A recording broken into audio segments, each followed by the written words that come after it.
دعائے ندبہ کو مستحب قرار دیا ہے۔ ندبہ کا مطلب ہے رونا، گریہ کرنا، فریاد کرنا، گڑ گڑانا، مناجات کرنا۔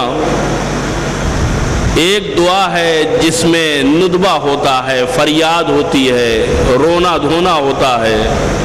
یہ دعا امام کے لیے ہے۔ جب عید کا دن آتا ہے تو ہم دعائے ندبہ اس لیے پڑھتے ہیں کہ ہم اس امام کی اپنے معاشرے میں کمی محسوس کرتے ہیں جس کی وجہ سے یہ پوری کائنات قائم و دائم ہے۔ اس امام کے نہ ہونے کی وجہ سے ہمیں خلا محسوس کرتے ہیں، جیسے کسی کا کوئی عزیز بچھڑ جائے، جیسے کسی کا کوئی بہت زیادہ قریبی اس سے دور ہو جائے، تو جس طریقے سے خوشی کی محفل غم میں تبدیل ہو جاتی ہے، اسی طریقے سے ہماری عید غم میں تبدیل ہے۔ واقعی عید اس دن ہوگی جب ہم امام کے اقتداء میں نماز عید ادا کریں گے اور ساری دنیا پر عدل و انصاف کا پرچم لہرائے گا اور ظلم و جور کی بساط لپیٹ دی جائے گی۔ یملأ الارض قسطا وعدلا کما ملئت ظلما وجورا۔ پروردگارہ محمد و آل محمد کے صدقے میں ہمارے قلیل اعمال کو اپنے کرم سے قبول فرما، ہمارے کثیر گناہوں کو معاف فرما، مرحومین کی مغفرت فرما، بیماروں کو شفائے کامل و عاجل عنایت فرما۔ پروردگارہ ہمارے روزوں کو اور ہماری نمازوں کو، ہماری تلاوت قرآن کو قبول فرما۔ پروردگارہ محمد و آل محمد کے صدقے میں اس ماہ مبارک کو ہمارے لیے مبارک قرار دینا اور آنے والی عید کو ہمارے لیے انتہائی اہم قرار دینا۔ پروردگارہ اپنی رحمتوں سے ہمارے مقدر کو سرشار فرما۔ پروردگارہ پرچم اسلام کو سربلند فرما، پرچم کفر و نفاق کو سرنگوں فرما، علماء اعلام اور مراجع کرام کی حفاظت فرما، روضہ مقدس کی حفاظت فرما۔ اہل بیت کے چاہنے والے گوش و کنار دنیا میں جہاں کہیں بھی ہوں، خصوصاً عراق میں ان کی جان و مال، عزت و ناموس کی حفاظت فرما۔ پروردگارہ جمہوریہ اسلامیہ ایران کی حفاظت فرما۔ امریکہ، اسرائیل اور تمام اسلام دشمن طاقتوں کو نیست و نابود فرما۔ ولی برحق وارث زہرا امام زمانہ کے ظہور میں تعجیل فرما اور ہم سب کو ان کے اعوان و انصار میں شمار ہونے کی توفیق کرامت فرما۔ وصلی اللہ علی محمد وآلہ الطیبین الطاہرین المعصومین۔ آپ حضرات ایک سورہ فاتحہ جملہ مومنین و مومنات کو ایصال فرما دیں۔